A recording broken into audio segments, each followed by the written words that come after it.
Today, we're breaking down a very specific ideological call for a restored caliphate. That's a single, unified state for all Muslims. The particular argument we're going to explore is centered on one really powerful idea, that this state has to be ruled by a direct descendant of the Prophet Muhammad. So, we'll look at the problem this viewpoint sees in the world, the solution it puts forward, and the future it's aiming for. And really, it all boils down to this one core idea. The source material we're looking at is making the case that the only way to achieve true peace and justice for Muslims is through the rule of a single, divinely guided leader, an heir from the direct lineage of the Prophet Muhammad who would bring all Muslim lands back together under one caliphate. So, you might be asking, why such a dramatic call for change? Well, before we can even get to the proposed solution, we have to understand the diagnosis. According to this viewpoint, the world today is just fundamentally broken. Let's dig into what they see as the root cause of all this injustice. According to this argument, if you look around the world today, it's being led by completely illegitimate rulers. This isn't just about political leaders, who are described as false kings, monarchs, and tyrants ruling without any real authority. It actually extends to religious figures too. The argument firmly rejects the leadership of extremist groups like ISIS and Al-Qaeda, and it even dismisses what it calls astray scholars, seeing them as people who are just misinterpreting religious law. But, the problem here goes way deeper than just who is in charge. It's really about what laws they're ruling by. The core argument contrasts the perfect, divine laws of Allah with these flawed, totally man-made laws. And according to the source, even when religious law is used today, it's often a twisted, sick interpretation. It's not the real thing. And this whole flawed system of leadership and law isn't just some abstract idea. It's said to have a direct, devastating, real-world consequence: massive economic injustice. The sources here don't see poverty as some kind of accident. No, they frame it as the direct result of a system where the wealthy have basically and unjustly taken the resources that were meant for the poor. Okay, so if the problem is illegitimate rulers using unjust, man-made laws, what's the fix? Well, this brings us right back to the central figure of this whole argument, the heir. So who exactly is this ideal ruler?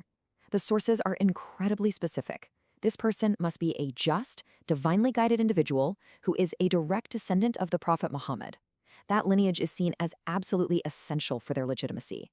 And crucially, this person wouldn't just be a political leader. They would be the ultimate religious authority, someone who is uniquely able to interpret Islam correctly for our modern times. So, what's on the resume for this heir? Well, the sources lay out several key qualities. First, of course, is that critical prophetic lineage. But beyond that, the leader is described as a living, breathing Quran. Their main job is to provide the one correct interpretation of Islam for this era, to enforce the laws of Allah, and, of course, to restore that economic justice for the poor. All right, so we have the leader. But what kind of government would they actually run? It's not a democracy, and it's not a typical kingdom. The sources describe it as something totally unique: a God-enforced monarchy. This proposed system is presented as the complete opposite of all other earthly governments.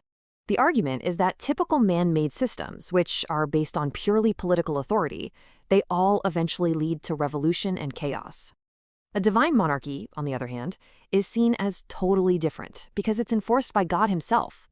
Since its authority is fundamentally religious, it's considered inherently stable, the only real path to lasting peace and prosperity.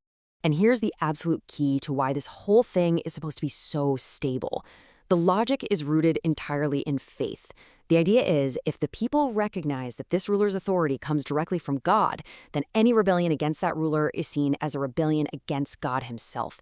And in this view, that's what breaks the cycle of revolution you see in every other kind of monarchy.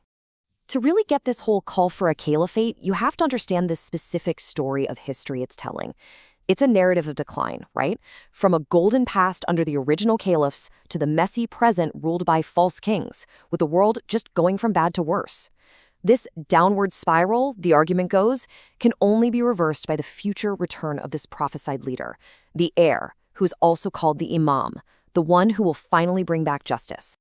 So, what's the end game here? What is the ultimate vision? If all this happens, what does this just world, led by the heir, actually look like according to the argument we've been examining? Whoa, the path to this ideal state is laid out as a pretty clear step-by-step process.